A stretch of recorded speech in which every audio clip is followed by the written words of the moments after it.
We need to change the way our immigration system works.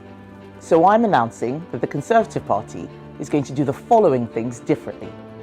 If you are an UK immigrant or planning to move here, you need to watch this.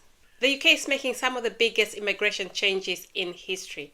KEMI Badenoch has announced 10 new proposals that could make getting indefinite leave to remain and British citizenship much harder. It's time to tell the truth on immigration and propose real plans to do something about it. I want to reduce immigration and make living here actually mean something. We need to change the way our immigration system works. So I'm announcing that the Conservative Party is going to do the following things differently. The UK's government to tighten immigration rules and reduce the number of people settling permanent. Here's a summary of 10 proposals that will affect migrants, workers and families. 1. If you want to stay in our country permanently and apply for indefinite leave to remain, the time you have to live here before you apply will increase from 5 years to 10 years. This is a game changer. Let's get into it. If you didn't know before, migrants could apply for indefinite leave to remain after 5 years in the UK. Now, you must wait 10 years before applying for one. How will this proposal impact you? Many workers and families will have to stay on visas longer, renewing them multiple times. This will include higher visa fees and uncertainty. For skilled worker visas, especially in health and tech, may choose other countries instead of the UK. So how is the government justifying this? They say we need to ensure only those truly committed to the UK can settle.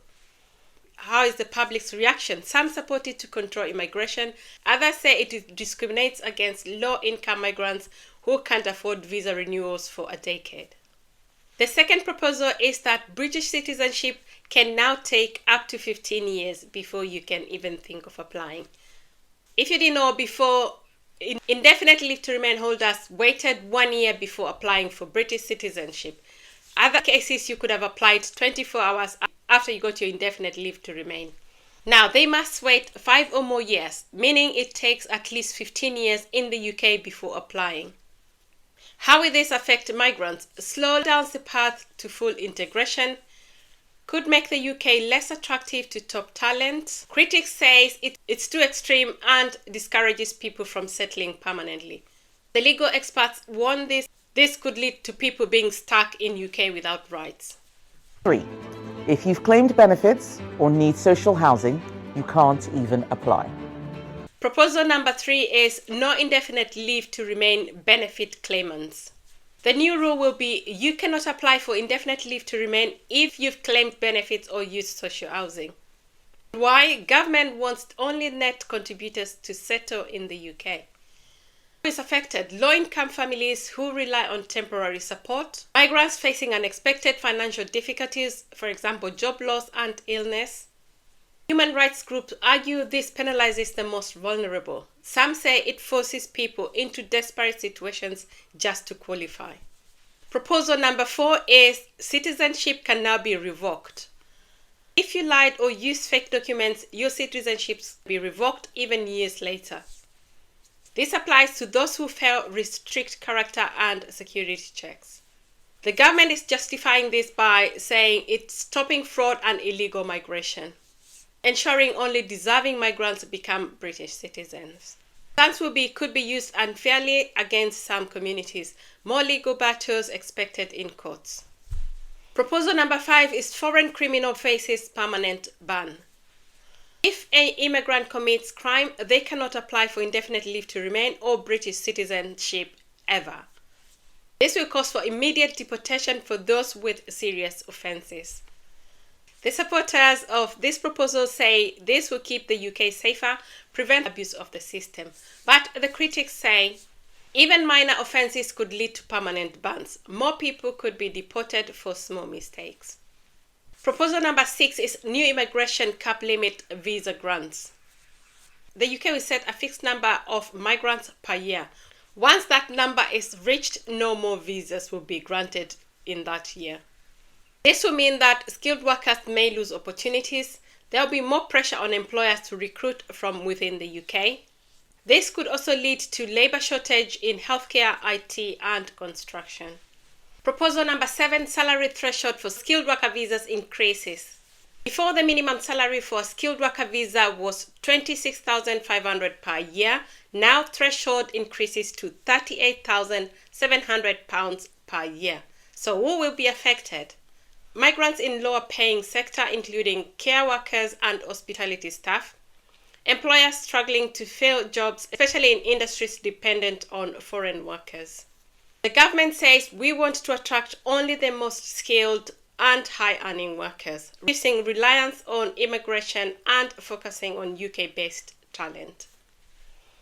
The critics say healthcare and social care sector already faces shortages, and this will make hiring harder. Many skilled workers earn below this threshold, meaning fewer visas will be granted. Proposal number 8 is family visa rules will be tightened. The key changes will be spouses of British citizens must now earn £29,000 and previously was £18,600 to bring family members to the UK. The threshold is set to increase again to £38,700. Tougher proof of relationship and financial stability. This will impact harder for low-income families to reunite. Many couples may have to live apart for longer. Family separation could also increase. Critics argue that the UK is prioritizing economic status over family unity. Proposal number 9 is stricter student visa rules. What's new? Postgraduate students can no longer bring dependents, spouses or children unless they are on a PhD course. Student visa holders will not be allowed to switch to work visas until after completing their degree. This will mean that fewer students may choose the UK for studies. Universities worry about losing billions in tuition fee. The government says the student route should not be used as a backdoor for work immigration. Here are the main concerns. The UK may lose talent to countries like Canada and Australia, which have more relaxed student visa policies. Proposal number 10 and the last one, health surcharge rises over £1,000 per year. Before, migrants paid £624 per year for NHS access. Now the fee rises to £1,035 per year. So who pays this? Everyone on a work, family or a student visa. Families with multiple dependents face huge financial burdens. And the government says migrants must contribute fairly to the NHS. Critics say migrants already pay taxes that fund the NHS, so this is double charging them. The sharp increase makes the UK a less attractive destination for skilled professionals. Recap of the 10 key proposals. ILR now takes 10 years instead of 5 years. British citizenship now takes 15 years instead of 6. No ILR for benefit claimants. Citizenship can be revoked for fraud. Criminal migrants are permanently banned. The UK will cap immigration's number yearly. Skilled worker visa salary must now be £38,700. Family visit minimum income increases to £29,000. Stricter student visa rules, no dependents for master's students. Health surcharge rises to £1,035 per year. Who wins and who loses? Winners: high earners, stable migrants. Who loses? Low-income families, students, NHS staff, and other needing workers. The question you're asking yourself, what should you do now? So number 1 is check your visa timeline. If you are already on a path to indefinite leave to remain, plan these changes. Prepare financially. Visa renewals and fees will be expensive. Explore alternative visa routes. Some categories may remain unaffected. Number 4, stay informed. Subscribe to this channel for more updates.